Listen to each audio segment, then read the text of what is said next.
Kuku Raadios välja öeldud seisukohad ei pea ühtima Kuku Raadio seisukohtadega.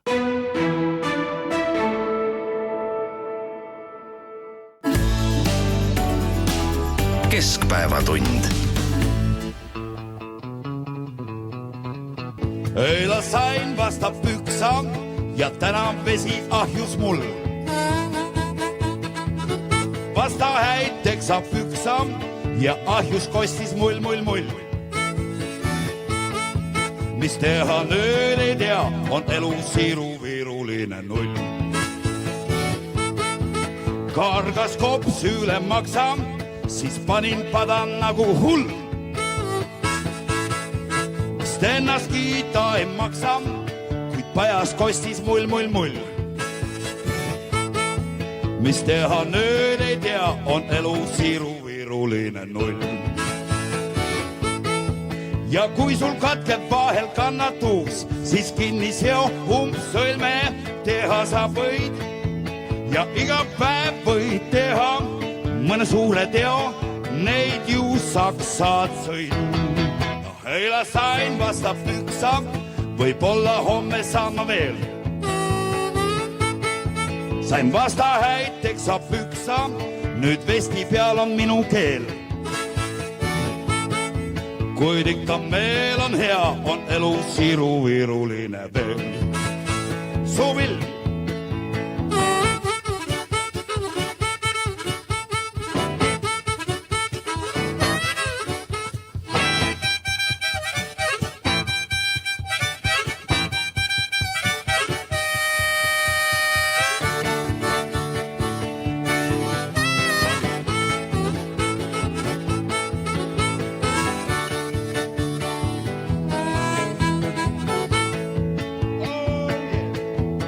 Eila sain vasta püksa ja täna vesi ahjus mul. Sain vasta häid teksa püksa ja ahjus kostis mull. Mis teha nüüd ei tea, on elu siiru-viiruline null.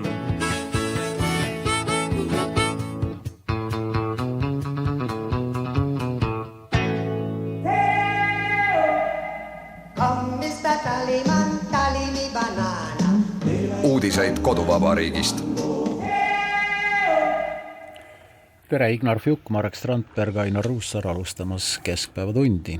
Tõnu Aare tuletas selle aastakümnete taguse looga meelde, et vasta püksa saamine ei ole jäänud eilsesse päeva paraku. Paides jätkub arvamusfestival ja selle teemad on seinast seina ja päris huvitavad. Muidugi julgeolek, aga ka uued töövormid ja võõrtöölised, nende kiusamine, millised majandusharud on tõusmad, millised hääbumas, rohepööre või rohepöörasus. Muide vähem kui pooled Eesti elanikud saavad aru, mida rohepööre tegelikult tähendab, näitab statistika. Ja muidugi vaade tulevikku ehk milline võiks olla Eesti aastal 2035 või isegi 2040. Milline siis võiks olla Eesti 15 aasta pärast, Ignar ja Marek? No kes seda teab, seda on üldse väga raske ette ennustada, isegi 20 aastat tagasi oli väga raske ette kujutada seda tänast maailma. Ja kui arvamusfestivali juurde tulla, siis on see, ütleme, tegelikult üsna Tõnu Aare laulu sõnade järgi ju üles ehitatud festival, kus inimesed tulevad kokku. Nüüd, nagu ajakirjandusest kuulda, on olnud osad ettekanded on koguni kinni makstud ja jätavad mulje sellisest tegelikust suhtekorralduslikust üritusest ehk et on leitud selline kollektiivne vorm, kuidas inimeste aiu pugeda ja siis räägitakse seal lisaks sellistele vabadele aruteludele ka üht-teist sisuturunduslikku ehk et asjast on saanud äri, inimestele antakse süüa ja lõppkokkuvõttes, kui me küsime, et kõigi nende aastate jooksul olnud arvamusfestivalid, et mida meile neist järgi jäänud on, siis minule tundub küll, et võib üsna selgelt öelda, et enamus jaolt on tore seal kohal olla, näidata ennast ja kohtuda erinevate inimestega ja lõppkokkuvõttes saadakse sellest suhtlemisvormist ikkagi lõppkokkuvõttes mööda pükse, sellepärast lõppkokkuvõttes kõik, kes seal kirjalikult midagi rääkinud on, küsivad, et aga kuhu see jutt jäi ja ei jäänudki kuhugi. Hajus universumisse entroopia näol ja ootab järgmist aastat. No Marek, täpselt sama arvamuse võiksid sa üle kanda ju Kuku raadio ühe vanema saate ja populaarsema saate Keskpäevatund kohta, et meie siin ka arutame meie ei müü siin midagi. Meie ei müü siin midagi, Ainer, me ei müü siin mitte midagi. Ma arvan, et see... Ma tahan veel korra Ignar lõpetada, et ma ei ole Marek sinuga absoluutselt nõus. See arvamusfestivali formaat on saanud alguse mitte Eestist, vaid Rootsist. Eestis on ta 12 aastat kestnud ja kui ta mitte midagi ülisuurt ei ole andnud, siis ma arvan, et ta on üheks eeskujuks sellele, milline peaks olema arvamuskultuur ja see eeskuju võiks olla teenäitajaks näiteks sellele, mis toimub parlamendisaalis. Vabandust, Ignar. Kuhu ma nüüd jäingi? Ühesõnaga, ma arvan jah, et see on liigne ja üle pakutud väide, et ta on just nagu mingisugune kellegi poolt tellitud, mingisuguste arvamuste juhtimine, et loomulikult igal pool toimub mingisugune mõjutustegevus. Aga samas, enne seda, kui ma ka mõne kriitilise sõna ütlen, väljendan oma imetlust üldse taoliste projektipõhiste asjade üle, mida on ka kindlasti arvamusfestival, mida osatakse nii hästi müüa, et selle 12 aastaga on sinna ju liitunud igasuguseid kunstiprojekte, et sellest on saanud Paide sündmus, et Paide ei ole mitte oma geograafilises mõttes Eesti keskpunkt, vaid vähemalt 9 nädalavahetusest on selleks saanud mingisuguse Eesti vaimsuse keskpunkt. Aga nüüd ka veidikene seda kriitika poolt, et selle kõige kõrval, mida temas on väärtuslikku, on ka seda hakatud käsitlema omamoodi sellise auru väljalaskmisena. Et see projektipõhisus ju tähendab seda, et selle asemel, et Eesti poliitikas oleks elav debatt 366 päeva aastas, on seda nüüd ainult 3 või 4 päeva aastas. Ja mujal päevadel on ta nagu tasalülitatud. Ja see projektipõhisuse häid näiteid on ju veel, mis on ka maailma läinud, näiteks see prügi koristamise aktsioon, see on ju... No see on ju ka naeruväärne. Mida me koristame? Me koristame kellegi teise jäetud prügi regulaarselt, sorgime kellegi sodis, mille mittetekkimine on ju tegelikult kultuuri küsimus ja me käime seda koristamas ja näitame, kui oluline see on. No pagan, see ei ole tervemõistuslik tegevus. Aga samas seda on ju vaja ära koristada enne seda... Mida on vaja ära koristada? Me koristame ära selle kampaaniaga ära köömne sellest sodist ja see, kus sodi tekib, on ikka lahendamata. Me ei tekita mitte ühtegi protsessi, mille tulemusena sodi tekke lõppeks, vaid me näitame, kui hellalt me iga aasta oleme suutelised natukene seda ära korjama. Milleks? Mis asi on see psühholoogilises mõttes? Saastajale on see kergendus, keegi tuleb korjab niikuinii ära. Nii et jällegi, näiliste asjade tegemine, mis on kahjuks ka kogu maailmas praegu või Euroopas sellesama rohepöörde kõige kummalisem osa. Me teeme näilisi asju, just nagu aitaks, tegelikult ei aita. Nüüd sa läksid selle prügi teema peale liigselt, ma siis proovin sellele arvamusfestivalile anda ühe teise mõõtme. Nii nagu olümpia kestab 2-3 nädalat, võiks ka see arvamusfestival üle Eesti kesta vähemalt kuu, et tas oleks teatud järjepidevuse aspekt, et ta ei oleks et ta ei oleks ühe nädalavahetuse projekt keset suve, kus enamus inimesi puhkab ja need, kes sinna lähevad, on tõesti sellesse kaasatud ja nad saavad väga tugeva laksu aru saama seda, et poliitika on meie kõigi tegevus ja meie eksistentsi alus, aga kahjuks nädalavahetuses selleks ei piisa. Ignar, siin on üks oluline asi. Meil on olemas 365 päeva kehtiv ja toimiv arvamusfestival. Selle nimi on vaba ajakirjandus. See toimib kogu aeg. Ja see on nagu koht, mis on olemas ja selleks, et mida me selle ajakirjandus on nagu reaalselt koht, kus ja vaba ajakirjandus koht, kus kõik see diskussioon toimub aastaringselt. Ja nüüd ühtäkki võtame ja teeme midagi. Ma ei ütle, et inimestel oleks seal õnnetu olla või nad oleksid kurvad, ei, see on kõik väga vahva, ise enesega rahul olev nagu kogum. Loomulikult Paidele on see väga tähtis ja ma saan aru, et Paide eest hea seisena sooviksid, et Paides oleks tervelt 6 aega nii hea olla, aga vahet ei ole.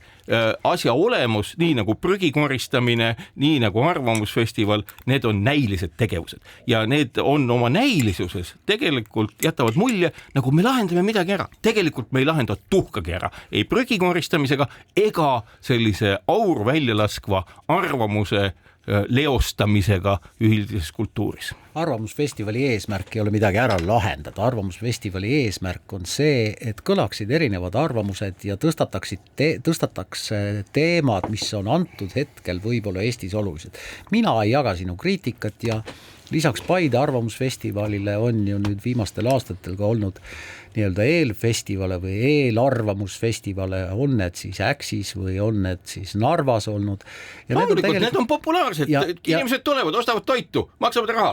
Ei lähe inimesed sinna toitu ostma. No ostavad ju. See ei ole Rock Summer, kuhu sinna ka ei minda ainult toitu ostma või ei mindud ainult toitu ostma. Mina absoluutselt ja kategooriliselt olen Marek sinu vastu, sellist üritust on vaja ja kui teda muud moodi vaja ei ole, siis kas või selleks, et inimesed saavad kokku ja suhtlevad omavahel. Ja mis on ka oluline on see, et kui te mainisite, et see kestab 1-2 päeva Paides, jah, aga tegelikult kõik need arutelud, mis lavadel kõlavad, need on ka nüüd minu meelest juba paar aastat, aga kindlasti ka sellel korral järelkuulatavad vähemasti. Nii et tegelikult... Kes see jõuab? Ja kes huvitub, see jõuab ja saab vaadata teemat, mis teda huvitab. Nii et minu meelest vaba ajakirjandus on küll üks olulisemaid aspekte selleks, et vaba ühiskond toimiks, aga sellised arvamusfestivalid on ka väga olulised, kas või sellepärast, et inimesed saavad kokku, kuulavad 5 minutit või kuulavad 50 minutit ühte või teist arutelu, pärast seda arutavad omakeskis. Jah, aga mina ei näe, et siin oleks mingisugunegi, ma ei tea, näiline tegevus. Nagu aga ma tuleks nüüd, Ainar, sinu küsimus juurde, kuidas sa selle mõttevahetus saates alustasid. Milline võiks olla Eesti 15 aasta täpselt, ja nüüd ehk proovikski sellele vastata ja ilmselt on kasulik siis võib-olla ka pilk 15 aastat tagasi heita, et aega, kui Eestile anti mingisugune lootus või vähemalt üks poliitiline sõnum oli, et Eesti võiks jõuda 15 aastaga 5 Euroopa jõukama riigi hulka. Ja tänane seis on muidugi kõike muud kui kiiduväärt, et Eesti Maailmapanga andmetel ostujõu pariteedi alusel ühe inimese kohta arvutatud SKT järgi on Eesti $49,000 Euroopa Liidus 19. ma kordan, 19. kohal. 2-13 aastat on sellest lubaduse andmisest või soovi esitamisest möödunud. Lääne-Euroopas aga oleme 22. kohal ja Austrias jääme vaha $24,700, eks see on poole jagu meie SKT võimekusest ühe inimese kohta ja kusjuures see kõik oleks nii-öelda arusaadav või mõistetav, mida sageli pannakse süüks meie nii-öelda ekspordi naabrite kehvale majanduslikule seisule ehk meie turgude ärakukkumisele, siis samal ajal on väga paljudel neist, kes olid siis meist kehvamas positsioonis, läinud olukord paremaks, näiteks Leedu, kes oli meist aastal 2010 ostujõu poolest maha $1,300, edestab meid nüüd $3,000 ja samamoodi on neid näiteid veel, näiteks Poola, kes oli meist maas, on nüüd meist jälle ees, et selles vaates ei ole ju küsimus üksnes meie ekspordi partnerites, vaid ikkagi meie poliitilises süsteemis ja meie poliitiline süsteem, mida on siin saates ja mina olen ka siin saates ja ka teistes saatetes korduvalt rõhutanud, on selline väga kitsalt raamistatud või sissepoole suunatud või konkurentsile nii-öelda mitte avatud erakondlik süsteem, kus olemasolevaid erakondi on nii-öelda toetatud maksimaalselt ehk liigselt maksumaksja rahaga ja see loob nii-öelda ebaausa eelise või riigiabi neile, kellel juba võib ja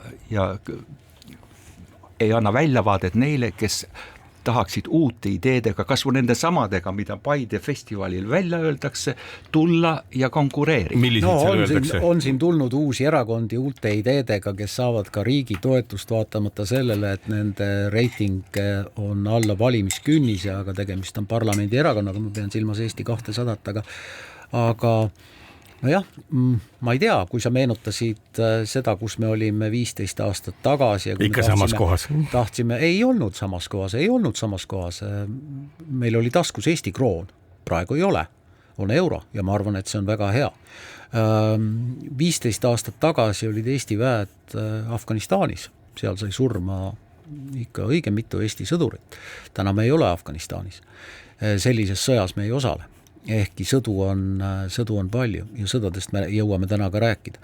15 aastat tagasi olid Euroopa Parlamendi valimised muide Eestis, edukam oli Keskerakond ja üksikkandidaat Indrek Tarand, meenutagem 10 000 ja enam häält, nii et tegelikult 100 000. Vabandust, 100 000. Ja noh, kõigile lohutuseks, kui see on lohutus, majandusanalüütik Peeter Koppel ütles, tõsi küll väikese irooniaga siinsamas Kuku raadios, et Eesti kuulub siiani maailma kuldsesse miljardisse, ehk siis maailmas on üle 8 miljardi elaniku ja Eesti oma jõukuse tasemelt on sellest 8 ikka esimiljardis. See on hea võrdlus, eriti just hakkasin meelde tuletama vanu aegu, nagu ikka inimesed mõtlevad vahel ja Eesti Nõukogude Sotsialistliku Vabariigi hümn, mida väga paljus koolides lauldi hoopis teistmoodi, kui sõnad olid. Originaalsed sõnad olid seal ühes riimis, töös huuga tehas ja vili nurmel vooga. Ja väga paljudes kohtades, sealjuures ka meie koolis, lauldi seda natuke teistmoodi. Töö suuga tehas ja vili nurmel vooga. Ehk et see suuga töö tegemise nagu massiliseks muutumine on üks asi, mis minu meelest täna on nähtav. Meil on ettevõtjad oma enda probleemidega ja oma enda arusaamadega majandusest üsna tasalülitatud. Valdavalt ongi selline suuga tehtud väidete, võtame kas või näiteks see, millist kaost on tekitanud Eesti majanduse jaoks nähtus nimega Rail Baltica, kus kulud on suured ja tulusid ei ole näha nii pea ja on ka ametlikult välja öeldud, et see ongi nii hea asi, et tegelikult see headus tuleb hoopis mujalt kui tuludest ja kõik võimalikud muud asjad, ehk et ka kõik need erakonnad, mida siin natuke mainitud said, on ju kõik, mida me oleme siin korduvalt käsitlenud, minetanud oma baasarusaamat sellest, kuidas siis majandust edendama peaks, ehk et kindlasti mitte pidurdades maksudega, vaid mingeid muid asju tehes. Ja selles osas see peab olema mingi ime, tõenäoliselt nendest olemasolevatest erakondadest 15 aasta jooksul, ilmselt osad inimesed lähevad pensionile või surevad oma vanuse tõttu ära või midagi, aga ma ei ole kindel, kas nüüd see järgmine põlvkond, kes siis ikkagi võimu sellist hingust endale sisse ahmib ja välja hingab, et kas see uus põlvkond, kelle hulgas on veel vähem ettevõtluse ja majandusega vahetult kokku puutunud inimesi ja kes valdavalt on ju sellised administraatorid ja sellised... Kus sa võtad need, millised on su väidete põhjendused? Vaata, kas meie peaminister on olnud ettevõtja? Ei ole.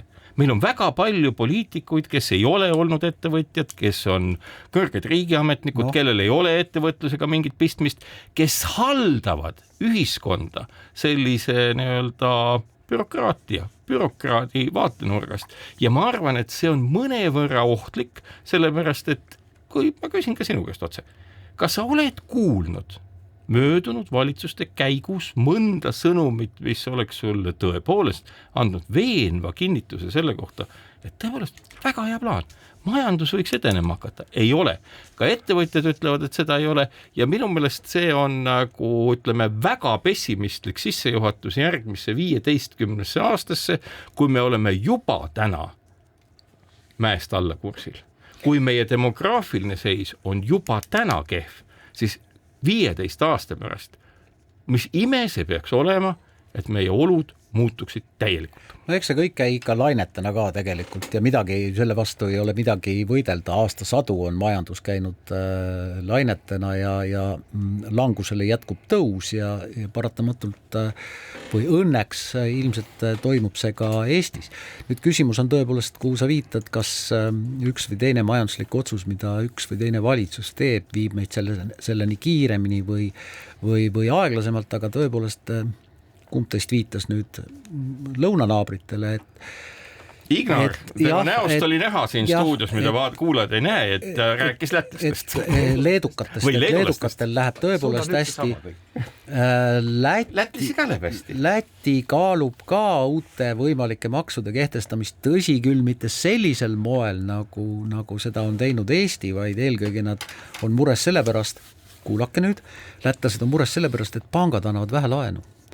Pankadele tuleks suurendada käibemaksu selleks, et nad annaksid rohkem laenu, mis on ka üks võimalus majandust elavdada. Nii et neid mõtteid on ja... Aga muidugi see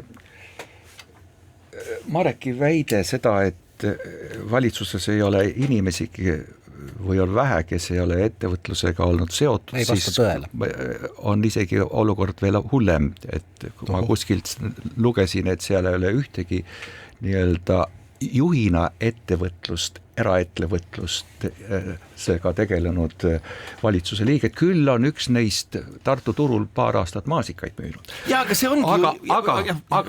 Aga seda nüüd väites on üks teine väide veel see, et poliitika tegemine on professionaliseerunud, et see on nagu poliitikute pärusmaa ja et nad alustavadki plakatite kleepimisest kuskil erakonnas, siis on väike edenemine ja lõpuks saavad neist Riigikogu liikmed või omavalitsuse juhid või ministrid. Aga see on elukutse, poliitik. Ja seda, see meil on selline minister, kes ongi ainult poliitikaga tegelenud. Täpselt, sest ühelt poolt ma ei kujutagi hästi ette, et poliitikat võiks teha see, kes ei valda poliitika tegemise kunsti, mis on rääkimine, arutamine, debatt, oskus näha suurt pilti. Kahetsusväärselt näiteks eelmine peaminister, kes on ise tunnistanud, tema ei olnud poliitik, ta ei tundnud ennast poliitikana, ta tundis kõik need 3 valitsust, mis ta juhtis end advokaadina. Kas me saame nüüd aru, et on võimalik poliitikat teha mitte poliitikuna ja selle tulemusena me olemegi täna kahetsusväärselt olukorras ehk ummikseisus, et me peame täiesti arusamatut kiirusega hakkama makse tõstma. See ongi see, kui poliitikat teeb inimene, kes ei valda poliitika tegemise kunsti. See on üks asi. Teine asi on loomulikult see, et kui seda teeb inimene, kellel on koolipingi või ülikooli nii-öelda loengu või materjalide põhine ettekujutus ettevõtlusest, riskide võtmisest, siis tema jaoks on ettevõtja mõnes mõttes nagu laborihiir, kellega võib teha kõikvõimalikke eksperimente, tal nähtavalt puudub empaatiavõime riske võtvate inimeste, kapitalistide ja selliste isikute suhtes, kellest on vaja sisuliselt aru saada, mitte pelgalt teoorias, mida on ju ülikoolides õpitanud samuti inimesed, kellel reeglina ju seda ettevõtluskogemust ei ole, vaid on teoreetiline ettekujutus sellest, mis asi on ettevõtlus ja majandus. Minu meelest see ahel on tänaseks hetkeks jõudnud, ütleme, küllaltki piirini ja kui seda moodi edasi minna, siis sinu küsimus, mis saab 15 aasta pärast, midagi paremat ei saa. Marek, ega need, kes 87 või 88 hakkasid vahvleid küpsetama ja neid Viru tänaval müüma, neile puudus igasugune ettekujutus ettevõtlusest. Neil oli valmidus riski võtta. Ei, vaata, nüüd on see erisus selles nii-öelda bürokraatlikust poliitikategijast ja ettevõtjast, keda me niimoodi tahaksime rõhutatult nimetada, et ta on hea ettevõtja, vastutuse võime. Poliitikud, kui nüüd vaadata kõike, mis on tehtud ka Rail Balticuga seoses, varasemad otsused ja hilisemad otsused ja Tallinna Haiglaga tehtud varasemad otsused ja hilisemad, et kõik need, kes on neid otsuseid langetanud või seda Eestit ummikseisu majanduslikult finantsilises mõttes viinud, nad ei vastuta, nad on täpselt need samad inimesed, kes ka täna ütlevad, et nemad on need, kes seda olukorda saavad parandada. Erakonnad ei vastuta. On ju öeldud, et nad võiks võtta poliitilise vastutuse. Milles see seisneb? kas me täna oleme sellepärast sellises seisus, et 3,5% rahvastikust on absoluutses vaesuses ja suhtelises vaesuses veerand rahvastikust, kes on meid sinna sellesse olukorda viinud? Ega ometi mitte Ainar, sina või Marek või mina? Ja meie oleme viinud, sest et poliitiline vastutus tähendab seda, et valija otsustab, keda ta valib ja valija ei saa vastutada tegevuste eest, mida ta võtab usalduse põhiselt ja kui see, keda ta usaldab teadlikult oma mõõdukas psühhopaatlikus kalduvuses, on suuteline teda petma, siis vastutab petja, mitte see, kes kui valija läheb valimiskasti juurde teadmises, et tuhka kedagi tuleb valida. Ta usub, aga teda petetakse ja petetakse väga sageli. Oi, kui pessimistlikute nootidega läheme me siin pausile. Keskpäevatund. Ignar Fjuk, Marek Strandberg, Ainar Ruussaar jätkamas Keskpäevatundi ja kordan üle, et Kuku raadio stuudios kõlavad arvamused ei pea ühtima Kuku raadio arvamustega ja veel parem kui arvamussaates osalejate arvamused ka. Kord ei ühti omavahel, mina selles mõttes Marekiga vaidlen endiselt, et arvamusfestival on minu meelest väga tore üritus ja oluline üritus, aga teine teema. Postimees tegi suurepärase töö ja uuris, kuidas saab näiteks Eesti kodanik või Eestis alaliselt elav inimene ühineda agressorriigi Venemaa armeega ja palju selle eest makstakse. Peterburi elanikud saavad lepingut sõlmides kohe 22 000 eurot, nii vähemalt väideti Postimehele. Alaliselt Eestis elavatel inimestel sõltumata nende passist tähendaks Vene armeega liitumine aga Eestis kriminaalsüüdistus, mis mind üllatab, aga ka ei üllata on väide, et sõjaväega liituva inimese ettevalmistus kestab 6 aega või vähem. Aga igal juhul on Eestist võimalik ühendust võtta mingisuguste Venemaa infoliinidega, kes annavad sulle nõu ja soovitusi, kui sa tahad minna seaduse rikkujaks ja minna teenima Vene agressorarmeesse. Te olete vait. Ma arvan, et seda probleemi tegelikult ei ole, aga iseenesest see, et selline võimalus on olemas, on Postimehe tänuväärne töö.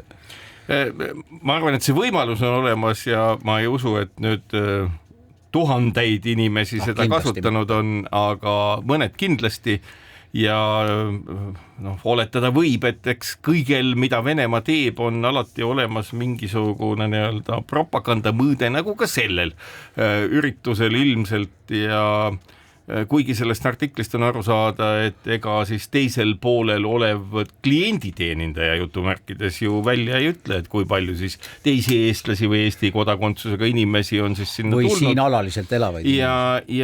Aga igal juhul see võimalus on olemas ja seda jällegi, et me võime ju ilmselt, ma ei tea, kui kiiresti, aga võib-olla mõnel ajal, kui meie eriteenistused hästi töötavad, siis ka teada saada, sellepärast, et ka need telefoninumbrid on ju teada ja vaevalt, et need telefoninumbrid, millele helistatakse nüüd siis täiesti, kui julgeolekurisk Eesti jaoks on siis tähelepanuta need liinid. Aga igal juhul jah, selline omapärane võimalus on olemas. Ma nüüd ei arva, et Postimehe artikkel kutsub esile selle, et inimesed, kellel majandusprobleeme tõsisemaid heidaksid pilgu siis ka selle peale, et minna palgamõrvariks Vene armeesse.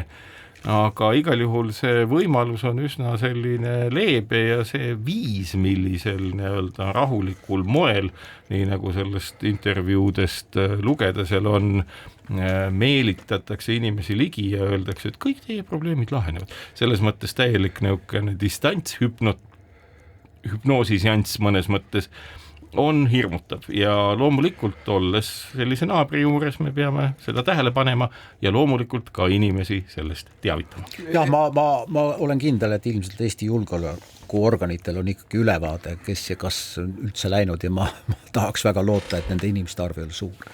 Ma kordan või rõhutan, et igasugune osalemine agressioonis Ukraina vastu kas sõnas või teos on Eesti seaduse järgi kriminaliseeritud ja väga rangete karistustega ja ma ei usu, et märkimisväärne see veidi mingisuguse hälbe või puudega Eesti kodanik isegi kaaluks sinna minemist.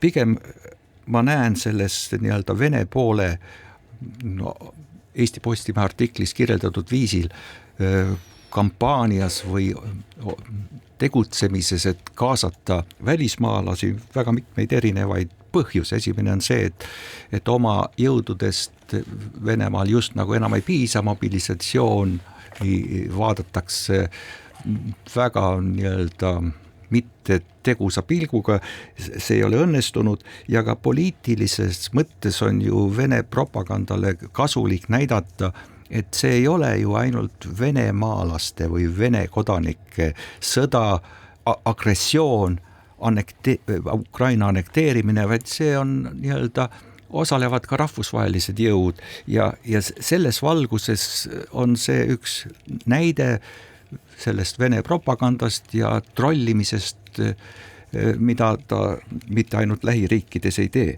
Ma arvan ka, et see on propaganda ja kindlasti võib agressori armeest leida ilmselt ka Kesk-Aasia elanikke ja Põhja-Koreast on tulemas elanikke ja nii edasi, aga ja sa viitasid kriminaalkuriteole, mis on Eesti seadustega kehtestatud agressori juures osalemiseks, aga mulle teeb tegelikult muret või pakub huvi, et meil tegelikult ei ole ülevaadet sellest, kui palju on näiteks Venemaa värvanud etnilisi eestlasi, kes elavad näiteks Eesti Aiakese külas Punasel lagedal, mis on Venemaa territoorium, etnilised eestlased, kes elavad Venemaa kontrollitavas okupeeritud Gruusia, Abhaasias, Estonkas, Salmes, Sulevis ja nii edasi. Kui mina nendes külades umbes 20 aastat tagasi käisin, siis seal väga palju noori inimesi ei olnud, aga mõned ikkagi olid. Ehk siis Postimees võiks võtta uurida, kas ka sealt on Venemaa värvanud inimesi, kellel on siis taskus Venemaa passi, ehkki kes on etnilised eestlased. Aga seiklejaid on alati olnud ja neid ka alati on. Ma kordan, et ma loodan, et väga palju neid siit Eestist sinna agressori armeesse läinud ei ole, aga mis on palju suurem probleem minu meelest, on sõjapropaganda levitamine ja seesama Vene trollimise levitamine siin. Tõsi, vist on üks kohtuasi ka juba käimas, kus sõjapropaganda levitamise eest on üks inimene saanud siin süüdistuse, aga sellega tuleks palju tõsisemalt tegeleda kui nende potentsiaalsete hullukestega, kes tahavad Vene armeega liituda ja kes alaliselt siin elab. No siin on muidugi üks asi, et seesama Ukraina armeega Kurski operatsioon praegusel hetkel, mis nädala jagu käinud on loomulikult oma toiminguis, kus Vene külad ja eeslinnad on tühjaks põgenenud inimestest. Hea näide sellest, kui patriootiline on Venemaa ja ma arvan, et nii-öelda see rünnak Kurski suunal, mida nüüd ka lääneriigid heaks on kiitnud, on hea näide sellest, kuidas väga kavalal moel saab teha väga keerulise ratsukäiguga, aga üsna lootusetus olukorras, kus ida poolt on rünnakud pidevad ja tekitada nagu vastukäik, nii et ma usun, et nii-öelda see nõrgendab kogu seda Vene propaganda mõju. Aga alustasime sellest, et milline võiks olla Eesti aastal 2035, suur haigla on siis ilmselt olemas, Ignar? Ma kahtlen selles. Miks?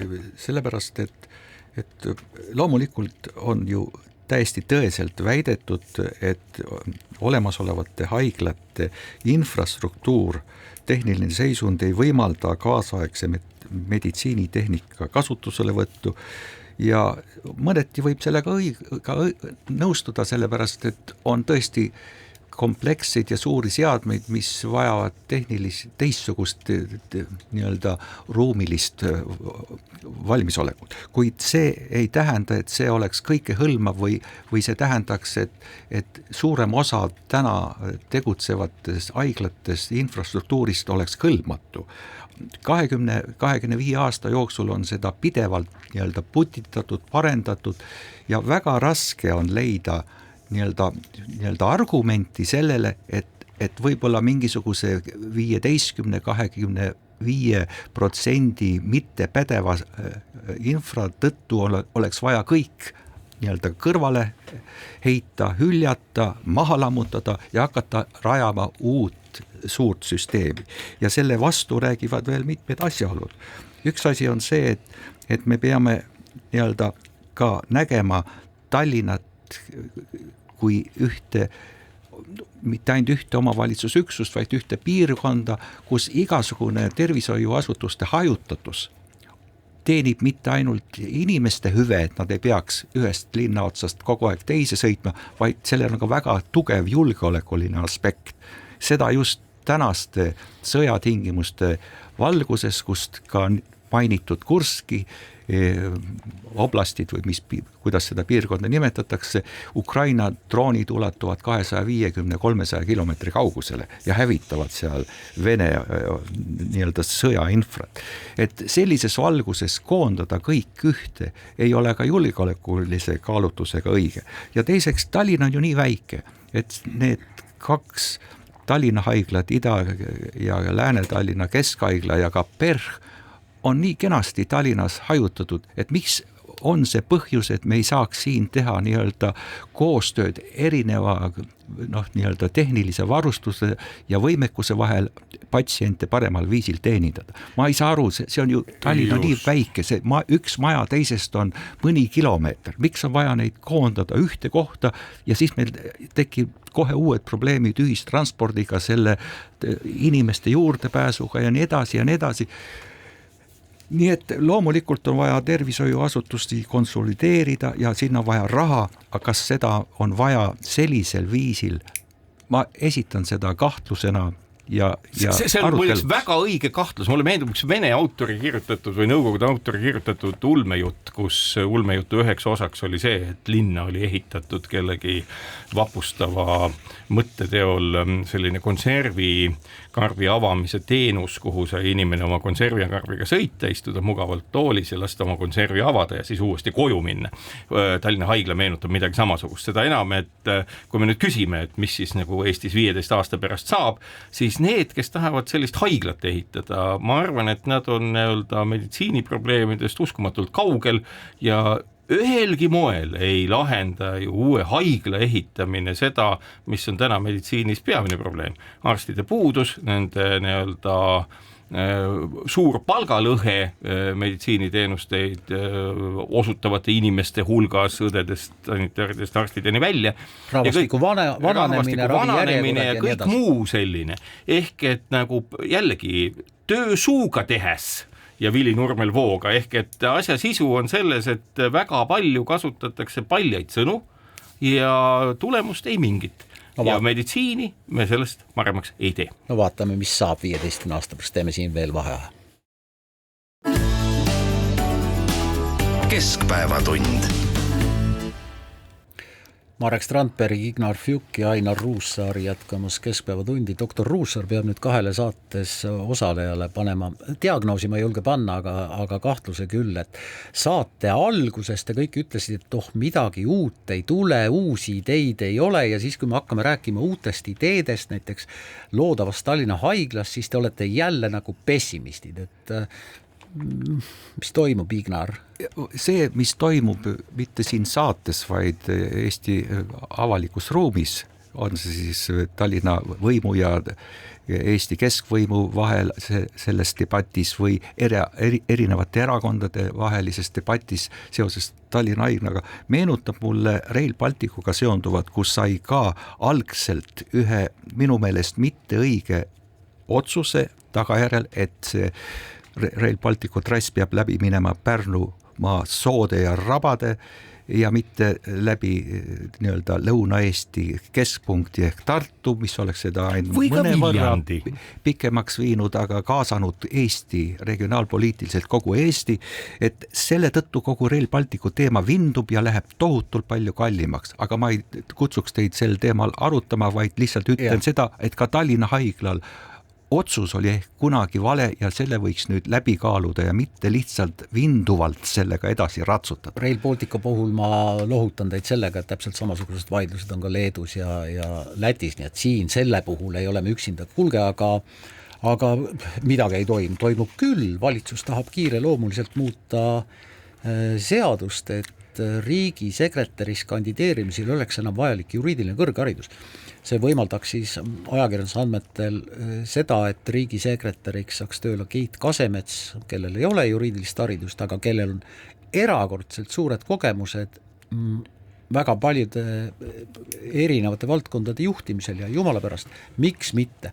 Kui selleks, et kogemustega inimene saab riigisekretäriks, tuleb muuta olemasolevat seadust, mis võib-olla on ja ajale jalgu jäänud, siis jumala pärast palun, muutke. Või ikkagi teistpidi, et ta on sellele inimesele või jalgu jäänud. Selles mõttes, et ega ju õiguse mõte on kehtestada teatud normid. Riigisekretär ei ole valitsuse peajurist, härra Strandberg. Ei ole. No vaata, siin nüüd hakkab peale see asi, et loomulikult on kogu aeg selline võitlus, ütleme, ametnike ja poliitikute vahel ja noh, vaat ega näiteks ütleme, Ameerika Ühendriikide kõrgeim kultuuriametnik on Kongressi raamatukogu juht. Ja sama lugu on ka Eestis, et ega tegelikult juurakarjääri nii-öelda tipus on erinevaid nagu kohti. On olnud nagu Riigikohtu kõrged ametnikud, kes arusaadavalt peavad juristi haridusega hakkama saama. Aga nüüd see, et meil on nagu välja kujunud, meil on nagu toiminud see asi päris hästi ja nüüd ühe erijuhtumiga, kus tõepoolest nagu Kristen Michal tahab näha nii-öelda tõenäoliselt oma seal külje all siis oma head nii-öelda toetajate tentsikut Kasemetsa ja siis hakkab peale nii-öelda see, et äkki muudame seadust. Ma arvan, et see on halb komme pidevalt, kui personaaliaga on mingeid küsimusi. Kas te tõesti arvate, et Keit Kasemets on ainukene inimene, kes võiks teenida Eestis riigisekretärina? Ma arvan, et see on väga ekslik arusaam. Ma saan aru sellest, et tal võib-olla ei ole väga palju mingit muud perspektiivi, kui antud ajahetkel teha just see lükke ja antud ajahetkel teha kombinatsioon sellega, et peaminister on talle midagi lubanud. Aga see näeb väga halb välja. Kogu selline õiguse muutmine oludest lähtuvalt näeb väga halb välja. Ja kui sa küsid, mis on 15 aasta pärast, siis ma ütlen, kui see jätkub, siis see kõik näeb väga halb välja. Keit Kasemets on teinud suurepärast edukat karjääri. Väga hea, jätkaku nende võimalustega, mis Eesti riigis olemas on. Riigikantselei strateegiadirektor, olnud Euroopa Komisjoni Eesti esise juht, olnud asekantsler. Ja kas see tähendab seda, et juhul kui tema jaoks seadus ei sobi, peame me muutma seadust ja nagu sa juba propaganda ohvriks langenuna ütled, seadus on jalgu jäänud ajale.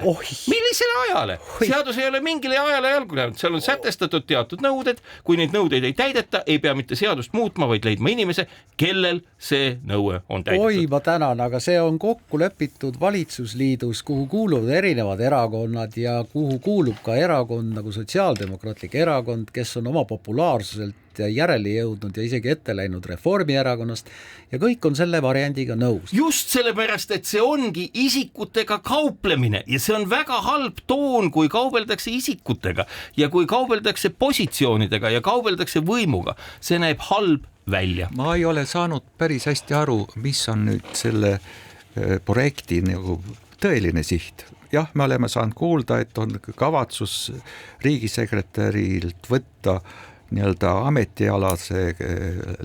ametialane eeldus või pädevus, et ta peaks olema juristiharidusega. See on üks. Teiseks ma olen ka kuulnud veel, et on kavas muuta Eesti Vabariigi valitsuse seadust, mis käsitleb riigikantseleid ja käsitleb riigisekretäri, muuta seadus sellised, et muutub ka riigisekretäri pädevuskataloog, et ta hakkab just nagu midagi muud tegema ja nagu peaminister on väitnud, et ta hakkab tegutsema ka nii-öelda Eesti mingisuguse majanduspoliitilise arutelu koordinaatorina või tegijana, kuid samas on ka varjatult aru saada või väga selgelt aru saada, et selle ametikoha politiseerimine on selles mõttes ka oluline, et vastavalt seadusele ja vaevalt, et seda muudetakse, on riigisekretäri üheks ametiülesandeks ka olla esimeheks avaliku teenistuse tippjuhtide valikukomisjonis, kes määrab kõik avalikus sektoris kõrgemad ametnikud oma ametipostile, mis on ju olulisem üldse, et kogu see erakondade toiteahelad töötaksid õlitatumalt. Ärme nüüd eksita kuulajad, kõrgemate riigiametnike nii-öelda allkirja annab tõepoolest praegu riigisekretär, aga sellele eelneb ikkagi väga pikk töö, mida ei tee riigisekretär, vaid kontroll selle kohta, kes sobiks kandidaatidest üldse kõrgema riigiametniku ametikohale, kes ei sobi, et see ei ole ühe isiku allkirja, ei ole. See on seesama komisjon, mille nime ma ütlesin, see on avaliku teenistuse tippjuhtide valikukomisjon, mille nimekirja koostab valitsus, aga mida juhib riigisekretär vastavalt oma ametikoha. Ja algusest esimese dokumendi laekumisest alates kuni lõpuni on see tema kureeritav ja tema vastutada. Kandidaadid, kes sinna jõuavad, on läbinud eelnevalt kaitsepolitsei kontrolli ja nii edasi, nii et see ei ole ühe inimese, et jumala pärast jääks vale arusaam.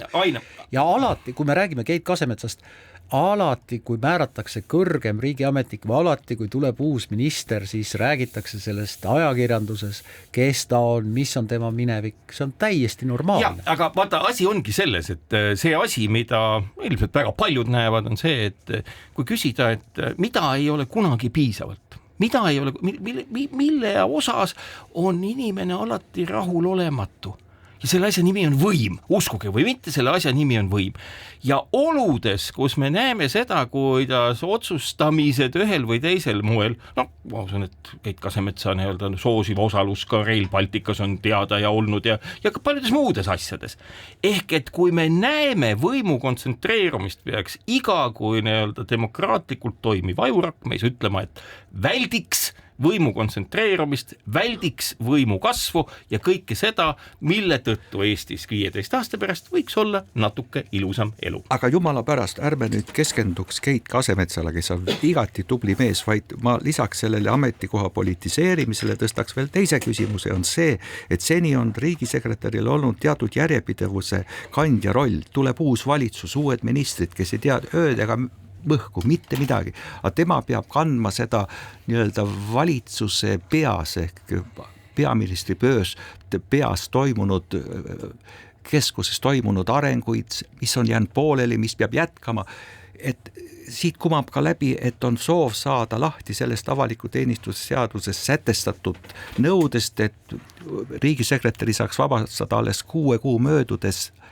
uue valitsuse ametisse asumisest, et tahetakse seda muuta, et uue peaministri tulekuga saaks ka uus riigisekretär ametisse. See oleks väga halb. Tahaks jätkata küll, aga ma pean selle pessimismi tunni nüüd ära lõpetama, sest aeg saab otsa. Aitäh, Ainar Ruussaar, tänakud, et kuulasite järgmisel laupäeval kell 12 Keskpäevatund. Keskpäevatund.